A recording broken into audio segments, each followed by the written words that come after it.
favorable ground for the development of green energy generation throughout the region. We consider the role of the Green Climate Fund to be positive and constructive in the process of addressing environmental challenges and adapting to climate change. In support of the Fund's strategic plan for 2024 and 2027, we invite member states, especially developed countries, and other stakeholders to contribute to financing its implementation. Dear friends, regional solidarity and integration is of paramount importance in today's interconnected world. It enables countries to address shared challenges, promote peace, and respond effectively to emergencies. Currently, as a result of joint measures taken by the countries of Central Asia, a favorable atmosphere has been created for strengthening regional integration.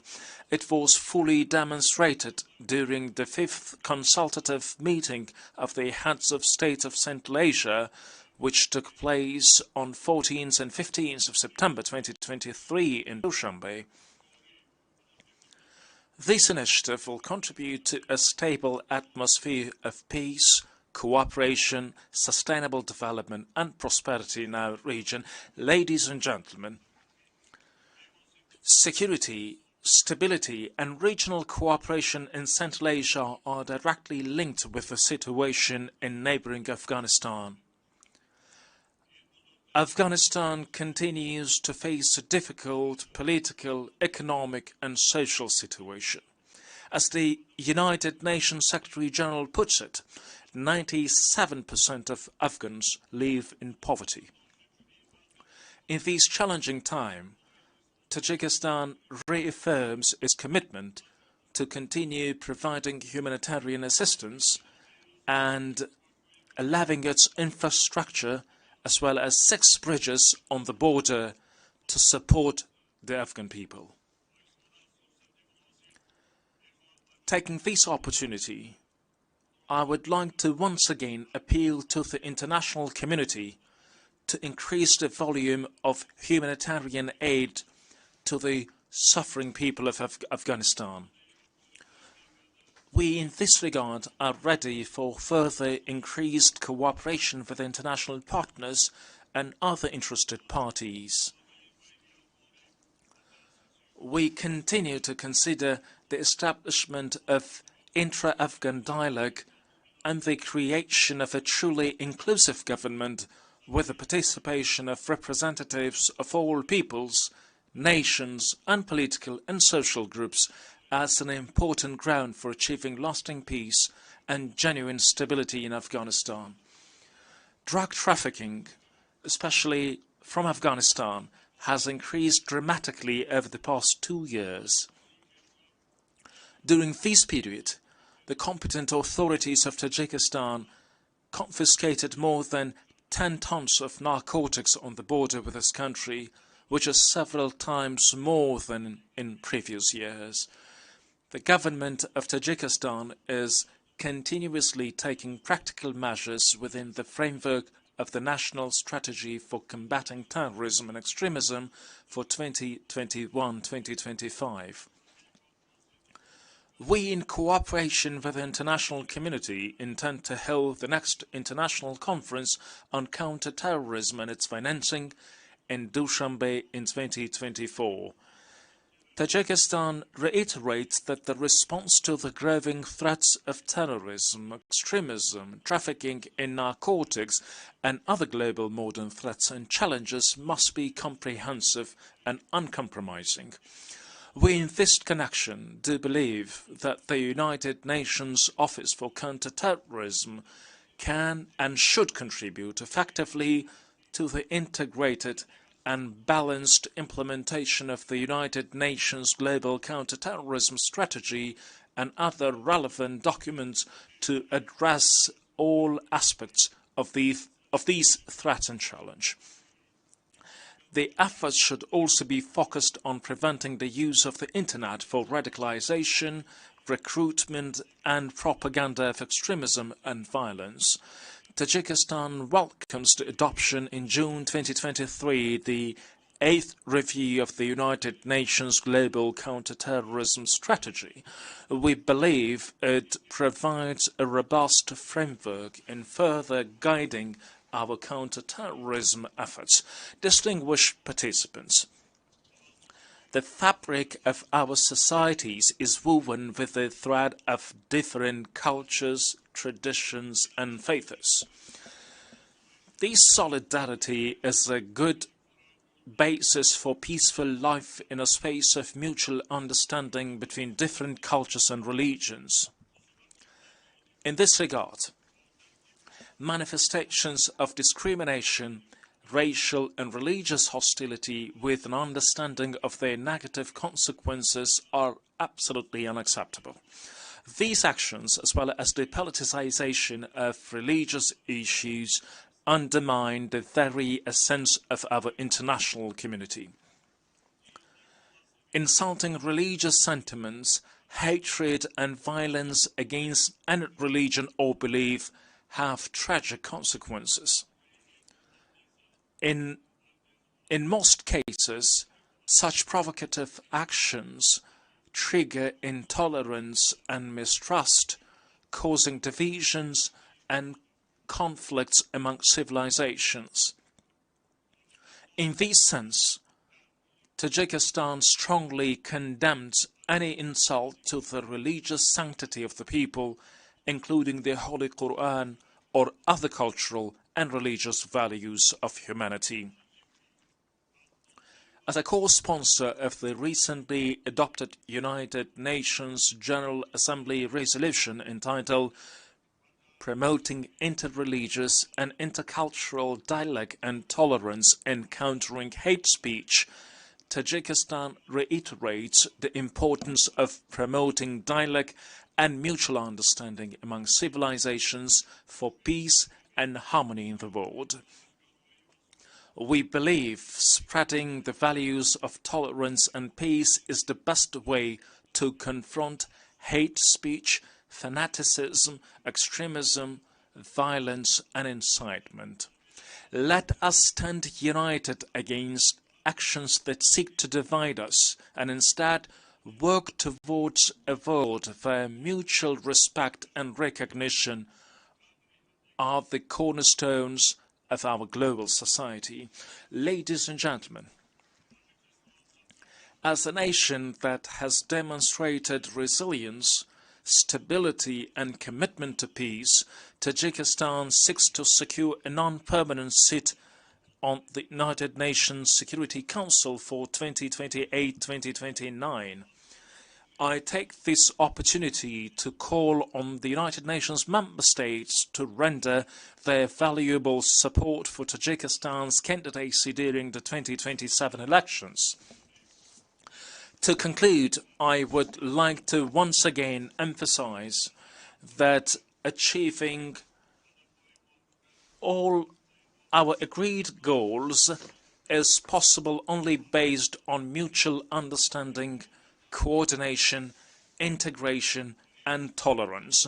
To this end, let me recite a poem from the famous Tajik Persian poet, writer and thinker Saadi Shirazi that is very relevant and speaks to the theme of the 78th session of the United Nations General Assembly and correspond to our shared commitments. Human beings are members of a whole in the creation of one essence and soul. If one member is afflicted with pain, other members uneasy will remain. I thank you for your attention.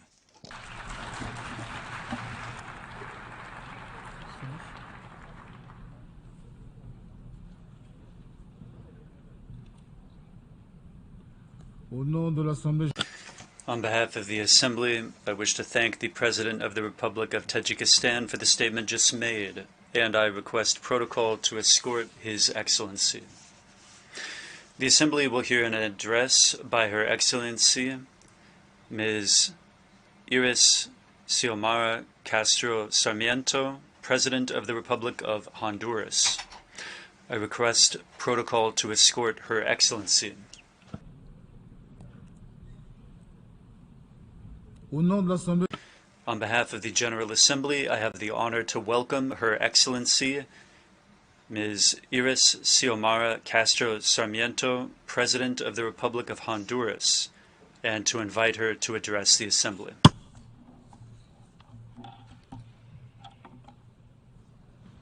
Distinguido señor presidente, President of this General Assembly, Secretary General of the United Nations, distinguished heads of state, representatives and delegates here present, citizens of the world.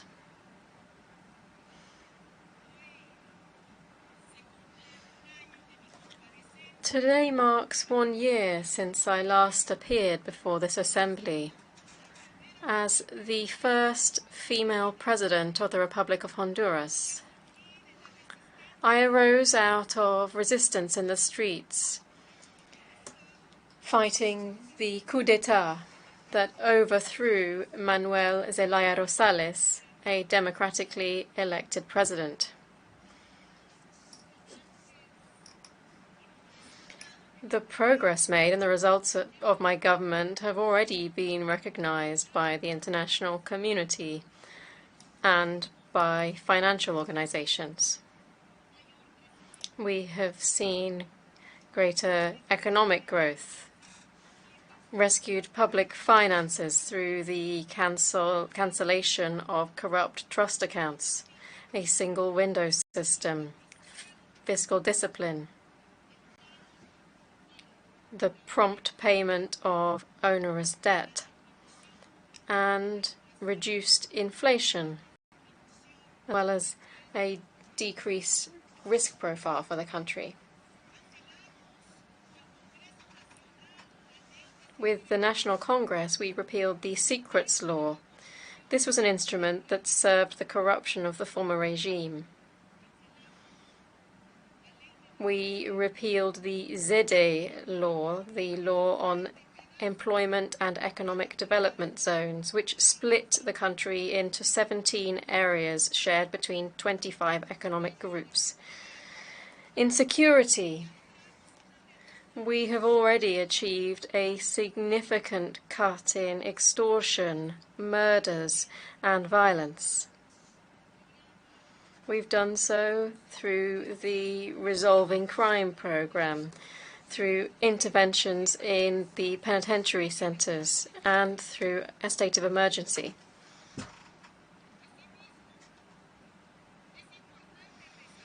Furthermore, it's important to note, for the benefit of my gratuitous opponents, that I have ordered and overseen the greatest increase in the budget of social sectors to reduce poverty, to improve education and healthcare. School meals are now provided for all children in primary schools. We have also brought back the historic program for free school enrollments, fuel subsidies, and free energy for the poorest. In addition, we've seen widespread bonuses for agricultural production, repairs to 12,000 neglected schools, efforts to foster production in all municipalities of Honduras. We've repaired the road network, and 8 new hospitals are being built.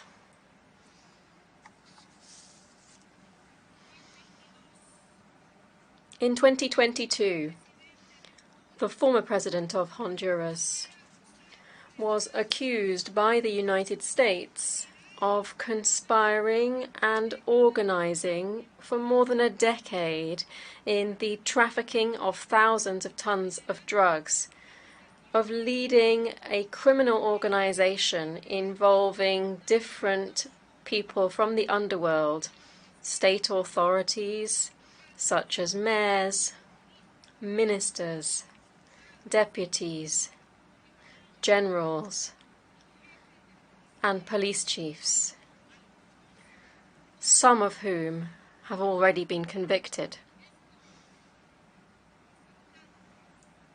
These assailants who hijacked the state are today conspiring against my government. They are organized in an alliance of corrupt politicians and alleged civil society, with the aim of holding back the proposed structural changes that the people requested from me at the ballot box. They are the very same people who assassinated Morazán, and today they are opposing the adoption of the fiscal justice law.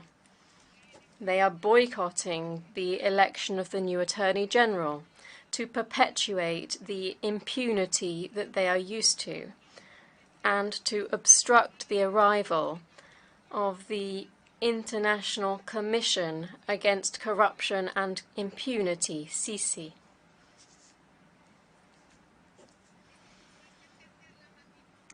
It's impossible to understand the magnitude of the tragedy that has befallen the majority of Honduran people and the constant caravans of emigrants that reach the United States if we overlook the 13 years of dictatorship overseen by the international community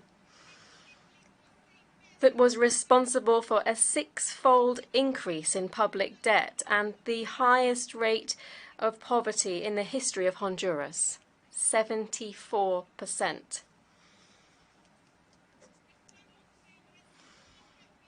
The Honduran people, in its noble aspiration for justice, has given me a robust mandate to combat and dismantle the narco-state and public-private corruption that plundered and destroyed our institutions,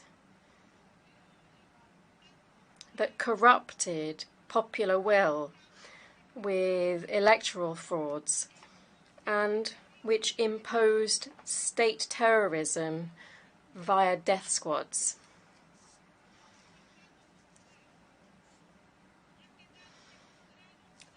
Popular support has been made clear with the recent mobilizations of popular resistance at a national level, with hundreds of thousands of grateful men and women who have shown me their backing in the fight to return the rule of law and to restore the dignity of the Honduran people and the presidency of the Republic.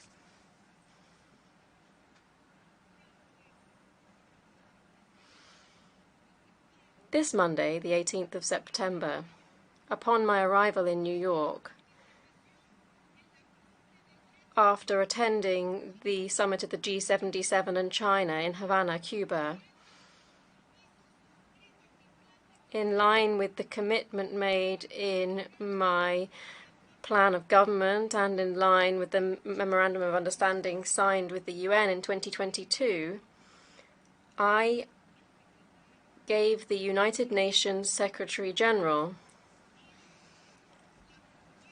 the official proposal for an agreement to establish the International Commission Against Corruption and Impunity in Honduras, CICI. This is an impartial, autonomous, and independent body, able to investigate and prosecute cases of high-impact corruption networks and financial crimes.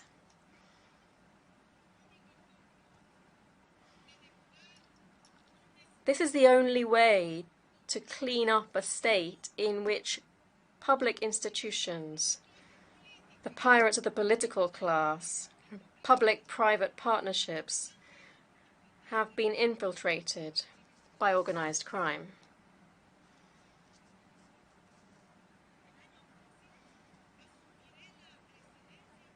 Next year, I shall take up the pro tempore presidency of the Community of Latin American and Caribbean States, CELAC, and the Central American Integration System, SICA.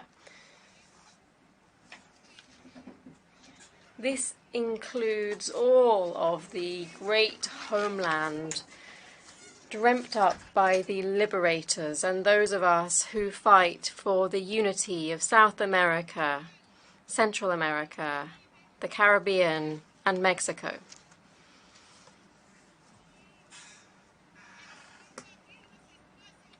Today, I propose to open spaces of dialogue between us, to craft proposals that resolve the challenges afflicting our region.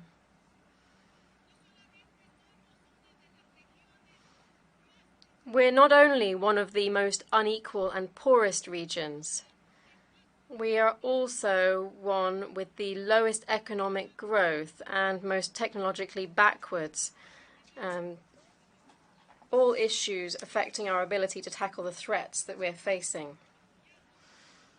Only by supporting each other will we be able to move forwards.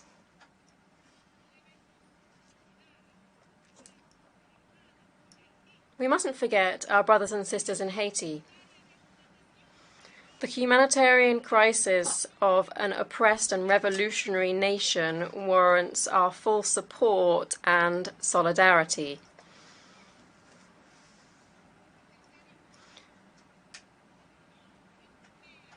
At the third summit of the European Union and CELAC, held in July this year, I clearly expressed the views of Honduras on international matters, which, as I've mentioned here, need to be urgently resolved. On SICA, Central America, I wish here to state how important it is to boost the integration process. This is a process that has seen sluggish development over the last 30 years.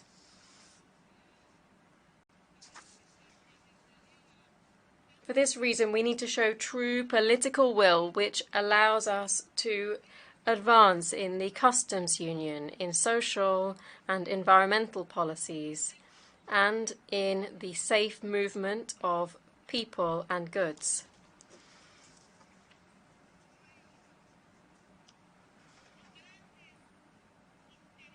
Today, the great economic interests are coming face to face in the war in Ukraine.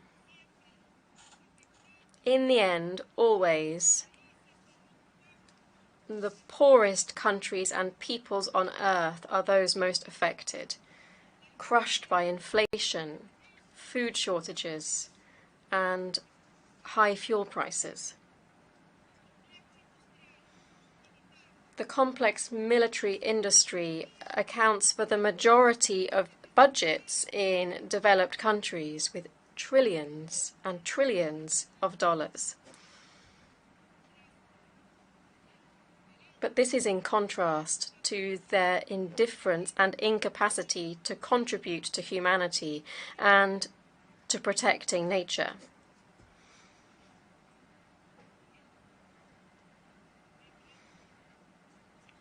The Bretton Woods world has come to the end of the road. Today, we must recognize that at the current pace, we won't be able to reach the Sustainable Development Goals and secure enough financing for climate adaptation.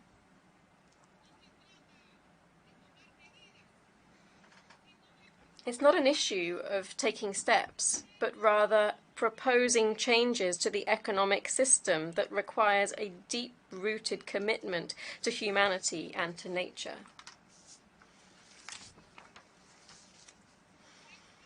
There is no invisible hand.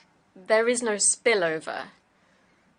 Practice has shown us that the application of global capitalism and the neoliberal model only causes misery, inequality, and a crazy individualism from consumerist societies against enormous deprivation for billions of people.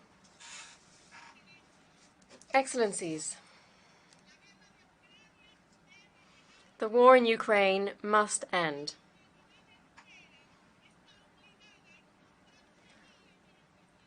All of humanity must find a way to achieve peace. We cannot live with the permanent threat of a conflict that might mean the end of our planet. It's important to stop with the practice of sanctions, piracy, and confiscating the assets of one nation against another. We can't talk about a civilized world when we live with the risk of being embargoed and our accounts being frozen in foreign banks. This is currently happening to Venezuela, whose assets have been confiscated against all norms of international law.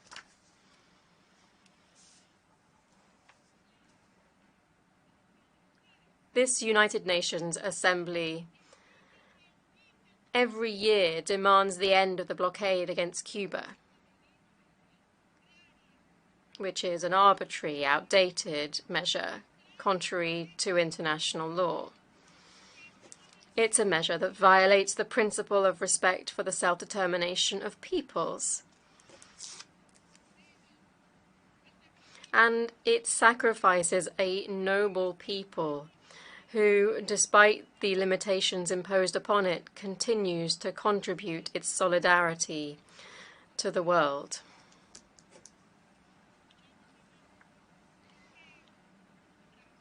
We condemn the long-standing and cruel blockade against Cuba and against Venezuela. Further, we demand the removal of Cuba from the list of terrorist countries. This is a manipulative, false, and capricious measure.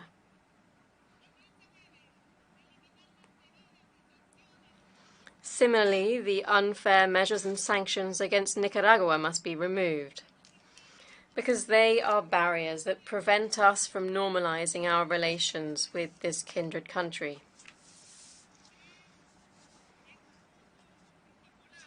I believe in a multipolar world where exchange and cooperation for development are based on the principles of independence, sovereignty, and non-interference.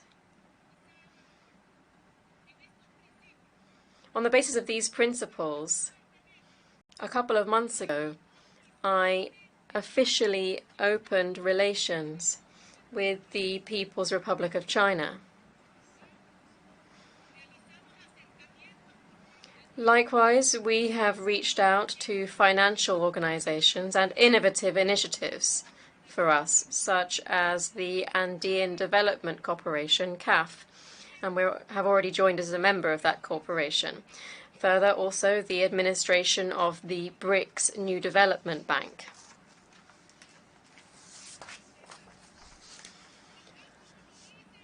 I wish to reiterate, as I did at the CELAC European Union Summit, our vehement call for the release of Julian Assange, a faithful defender of free expression, a principle that we must all defend.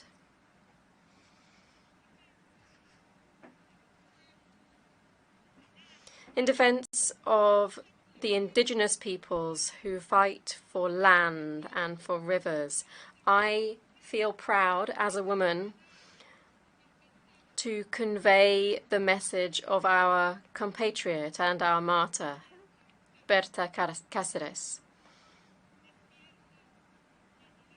Wake up, humanity. Time is running out. Thank you very much. Au nom de l'Assemblée générale, On behalf of the Assembly, I wish to thank the President of the Republic of Honduras for the statement just made, and I request protocol to escort Her Excellency. nous avons We have heard the last speaker for this meeting. The general debate will continue with the 7th plenary meeting to continue with the general debate at 3:00 p.m. The meeting is adjourned.